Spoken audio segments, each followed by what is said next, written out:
So let's say you've got yourself a little sandstone house, you got your glowstone in the ceiling to light it up at night, you got your bed, your storage, some chairs which don't really function as chairs but they look like chairs, and you got a red carpet. You're feeling a little, I don't know, adventurous at the time, used Red Bull for your floor, but maybe your red floor really isn't doing it for you anymore. Maybe you're feeling like something a little more bland, say a sandstone floor, for example. Well, I can make that happen. It takes a while, but it works. And now you got a sandstone floor. How about that, huh?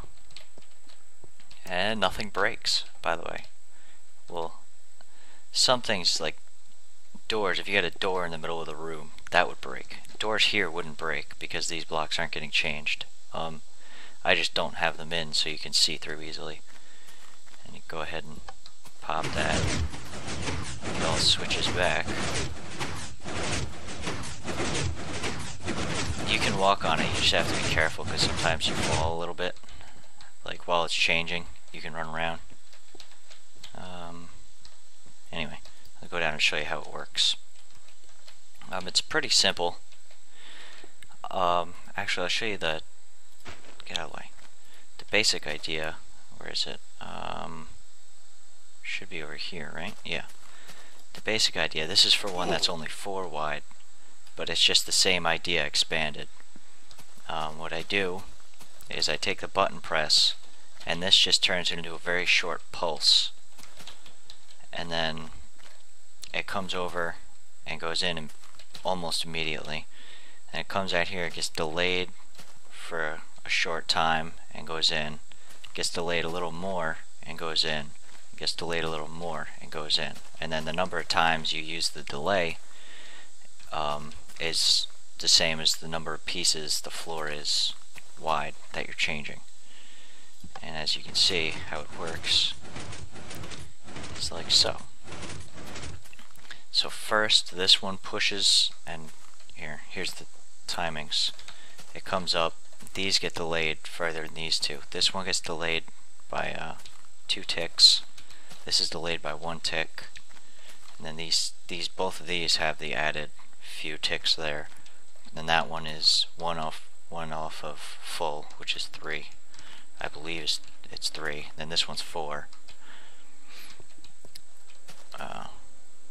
But yeah, this one pushes the bottom layer over. This one pulls the last one on the top down, and this one pushes what just got pushed over up, and that pushes it over. And you just repeat that for however wide the platform is to change it up. And then I didn't use a delay like this in the other one. I used something a little more vertical. Where was I? I was over here. Let's see if I can get down here safely. Yeah. Okay. Now the signal comes from around the house over here. It comes into this block, and this is the first signal.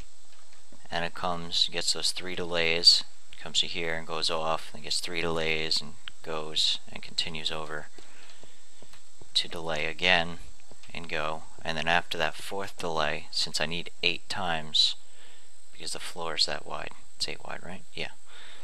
It also, when it powers this, it also comes down here and goes into 4 more of those delays, which are basically they're the same as the ones on top, just below them. Duh. And the piston setup is pretty simple. I use the same timing for all of them. Well, the same relative timing. This is a little longer than the one on the other side because I also have one here to refresh the signal, so I had to extend that to compensate. But it's pretty simple. I just push the power into the blocks nearby, and the floors just sit one below the other. So there's that, and then immediately on top of it is the wool. Here, I'll show you that. See? And then this is just your sandstone floor.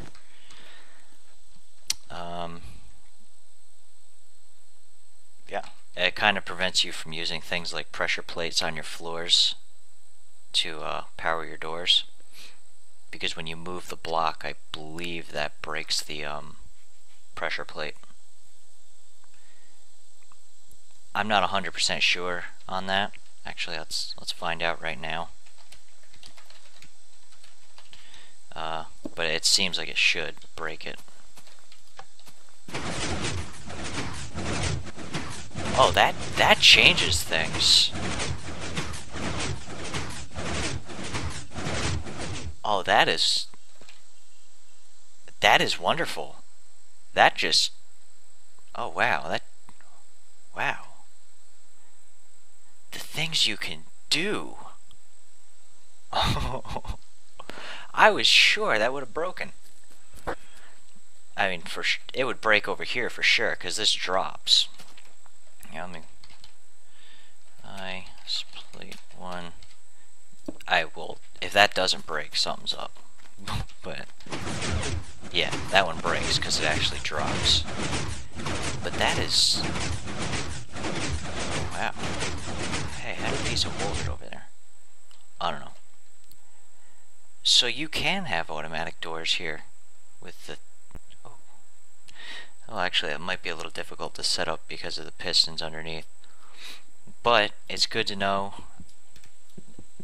that you can still use pressure plates on top of the floor, which actually gives me an idea for a method to power this. Maybe I'll do that right now.